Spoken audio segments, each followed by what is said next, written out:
la compagnonne et oh la compagnon. Comme promis, on va discuter d'anarchie. C'est un sujet sur lequel il y a beaucoup à dire et qui véhicule de nombreux clichés et confusions. N'hésite pas à réagir à cette vidéo dans les commentaires, c'est toujours intéressant de te lire.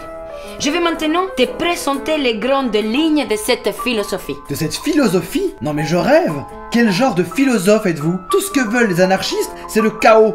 On repassera pour la leçon de morale. Tiens, te revoilà avec la peur du désordre. Mais qu'est-ce que tu appelles chaos exactement, hein? Eh bien, le chaos, je crois que c'est quand même évident pour tout le monde, c'est qu'en règne la loi du plus fort, que la violence est partout, que certains font n'importe quoi, imposent leurs règles arbitrairement à d'autres, et que des mafias s'accaparent les richesses en profitant de la confusion. Bref, c'est la pagaille. Et c'est terrible. Oh là là là là, oui, ça a l'air terrible. Pourtant, j'ai l'impression que tu décris la situation actuelle du capitalisme démocratique. Quoi? Comment ça? Nous sommes dans un état de droit, qui est le garant de la démocratie et des libertés individuelles. L'État, c'est la loi des plus forts. L'État, c'est la volonté des uns imposée aux autres. L'État, c'est le monopole de la violence qui frappe, détruit, enferme et tout. L'État, c'est les inégalités institutionnalisées. L'État, c'est l'accaparement des richesses par un petit nombre. L'État, c'est la plus grande des mafias. L'État, c'est le chaos. Ah! Ça fait du bien de temps en temps. Bon, on se met au boulot. L'anarchie, c'est pas ce que tu crois.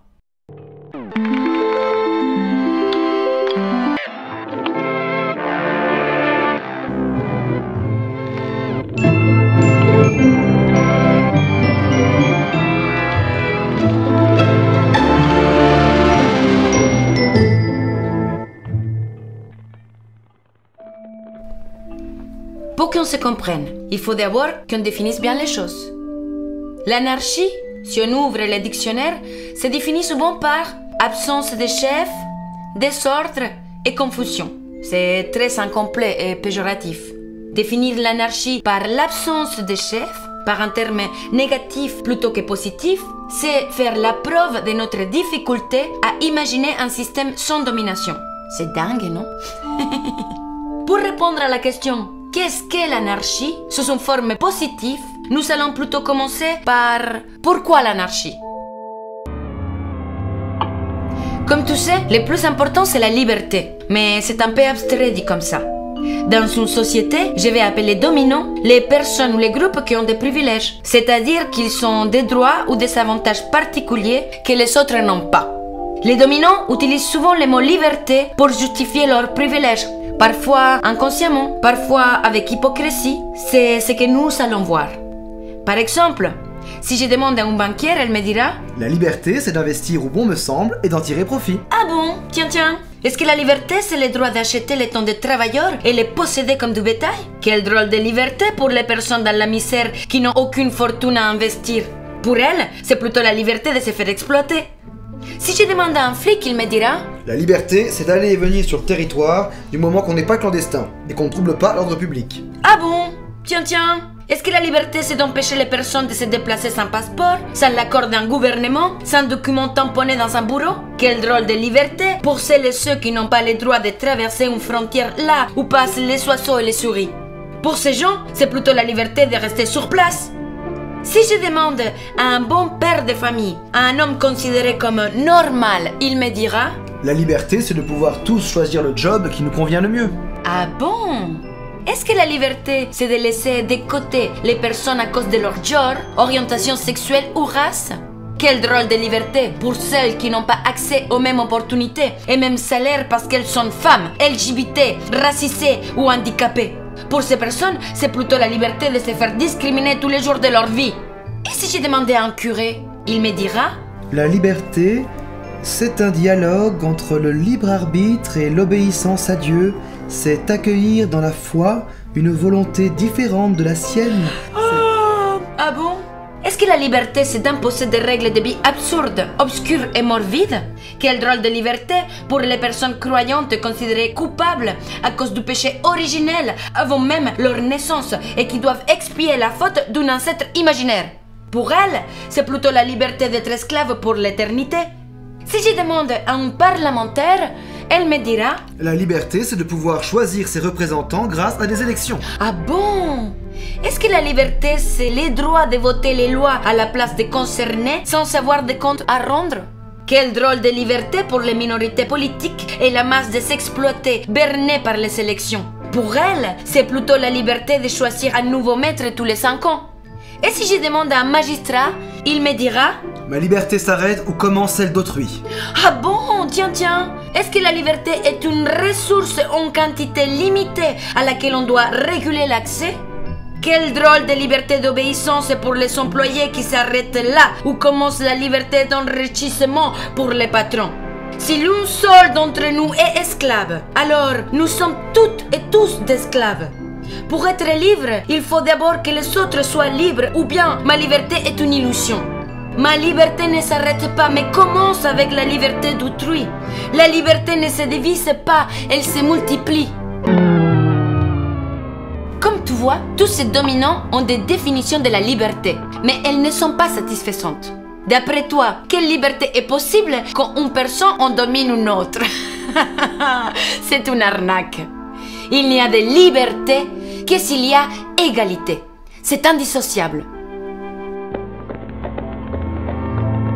Si un dominant te dit: Nous avons chacun le droit d'acheter un château. Nous sommes tous les deux libres d'acheter un château. Ou pas. C'est la liberté. Tu vois bien qu'il essaie de te rouler dans la farine. Si cette personne a une fortune et peut acheter un château, mais que toi tu es pauvre et que tu ne peux pas, cette liberté reste une illusion. Pour que tu sois libre de réaliser quelque chose, il faut d'abord que cette chose soit possible à réaliser. La liberté réelle passe par l'égalité réelle, en moyens concrets et pas seulement en droit abstrait. Si les dominants donnent à tout le monde le droit de faire quelque chose, mais que seulement lui il y a accès, ce n'est pas la liberté, mais une tentative de justifier ses privilèges. C'est injuste! En fait, vous êtes jalouse. Vous êtes jalouse en fait. Mais oui, c'est ça, vous êtes jalouse. Jalouse. Jalouse moi. Ah, yeah! Alors que presque tout ce que tu possèdes est l'œuvre des travailleuses et travailleurs que tu t'es accaparé, que ton pouvoir ne tient que par la servitude volontaire de dominer. Laisse-moi rire. Ah, tu es ridicule. Je ne suis pas jalouse, non, ni de ta fortune, ni de ton pouvoir, car tu es bien faible en réalité. Si une anarchiste déteste recevoir des ordres, elle déteste tout autant en donner.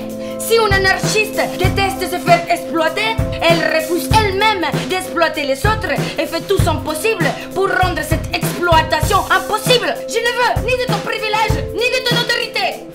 Ce que je veux, c'est l'autorité pour tous et les privilèges pour personne. Je ne suis pas jalouse, je suis révoltée. Voilà pourquoi nous voulons l'anarchie. Proudhon disait: comme l'homme, comme la femme cherche la justice dans l'égalité, la société cherche l'ordre dans l'anarchie. Ah, mais je commence à comprendre. En fait, vous ne voulez pas le chaos, vous voulez l'égalité. Mais l'égalitarisme à tout prix, ou plutôt je devrais dire le communisme, c'est très dangereux. Vous avez vu ce qui s'est passé dans les pays communistes? C'est ça que vous voulez, la dictature? Vous êtes folle. Non merci. Ah, le communisme est peut-être la chose qui a été la moins bien définie au monde. Oui, communiste si tu veux, pour l'égalité, et anarchiste pour la liberté. Voilà pourquoi on peut dire anarcho-communiste ou communiste libertaire et utiliser le drapeau rouge et noir. Mais au-delà des symboles, tu crois vraiment que l'Union des Républiques socialistes soviétiques de Staline a un quelque rapport avec les idéaux anarchistes? Oui, évidemment, si vous êtes communiste. Le communisme, c'est Staline, c'est la Corée du Nord, c'est Cuba, et c'est 500 milliards de morts. Aïe, toutes ces bêtises, c'est insupportable. Cette confusion me fait beaucoup de peine, car Staline et tout ce qu'on appelait les communistes autoritaires ont souvent persécuté les communistes anti-autoritaires, c'est-à-dire les anarchistes. L'hégémonie de la classe dominante, c'est d'arriver à nous faire accepter son récit du réel. Et cette confusion en fait partie. Mais en y regardant de plus près, dans une dictature staliniste, est-ce qu'il y a réellement égalité? Et oui, c'est l'égalité, puisque tout le monde est pauvre. Mais quel mépris! Non, tout le monde n'est pas pauvre dans le froid avec des chapeaux gris et des chaussures à fermeture éclair. C'est comme un capitalisme démocratique. Certains ont des privilèges, accaparant les ressources, donnent des ordres, ont le monopole de la violence. C'est encore une forme de domination des uns sur les autres. L'égalité n'existe pas et donc la liberté n'existe pas. On en revient toujours au même. Sans l'égalité, la liberté n'est pas possible. Et sans liberté, l'égalité n'est pas possible. Qu'est-ce qu'est l'anarchie? Eh bien, c'est ça. La liberté et l'égalité. Jamais l'un sans l'autre. Mais c'est impossible. Vous n'aurez jamais une société avec une liberté absolue et une égalité parfaite. Oui, je sais. Et alors? L'anarchie, ce n'est pas le paradis sur Terre. On ne croit pas au paradis. Il n'y aura jamais de lutte finale. Mais alors, pourquoi faites-vous tout ça? Parce que l'injustice est révoltante, tout simplement. L'anarchie n'est pas un plan détaillé. L'anarchie, c'est une méthode, une ligne d'horizon, une lutte constante contre toutes les formes de domination. Tant qu'il y aura des inégalités, il y aura des raisons de se révolter.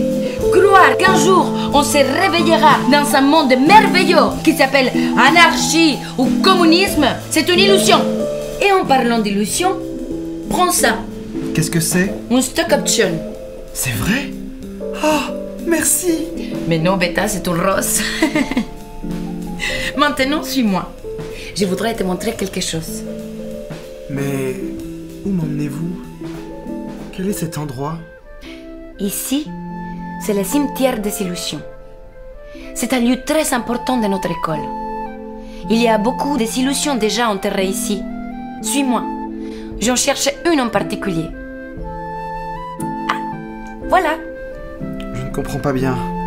Et j'ai même un peu peur. N'aie pas peur. Voici l'illusion à laquelle on va dire au revoir aujourd'hui. Cette illusion s'appelle la liberté sans l'égalité. Car on sait maintenant que ça n'existait pas. Mais pourquoi je pleure? Mais pourquoi est-ce qu'on fait ça? Parce que l'anarchie privilège la raison à la croyance. Pour raisonner, il faut se baser sur des preuves matérielles et pas seulement sur des idées farfelues qui flottent dans l'air. Je vais te raconter une histoire triste que j'aime beaucoup. Louis Michel, un anarchiste qui a participé à la Commune de Paris, a vu beaucoup de ses amis fédérés mourir pendant la terrible répression. Ils et elles ont été exécutés car ils s'étaient révoltés et avaient rêvé quelques instants à un monde plus juste, plus beau. Une douzaine d'années plus tard, pendant une manifestation de son travail, on retrouve Louis Michel portant un drapeau noir. Les gens lui demandent pourquoi et elle répond « Plus de drapeaux rouges mouillés de sang de nos soldats.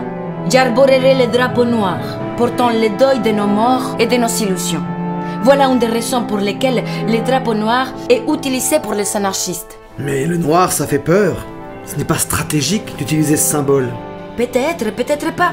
En tous les cas, c'est beau et ça fait partie de notre histoire. Voilà pourquoi on en est fiers.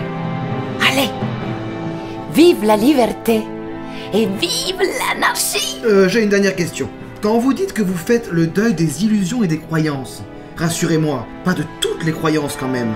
Sinon vous seriez athée, et les athées n'ont aucune morale. Oh là là là là là là là là là. Gros sujet. On en parlera dans les prochains épisodes. Merci d'avoir regardé jusqu'ici et n'oublie pas de t'abonner. Amor y révolution.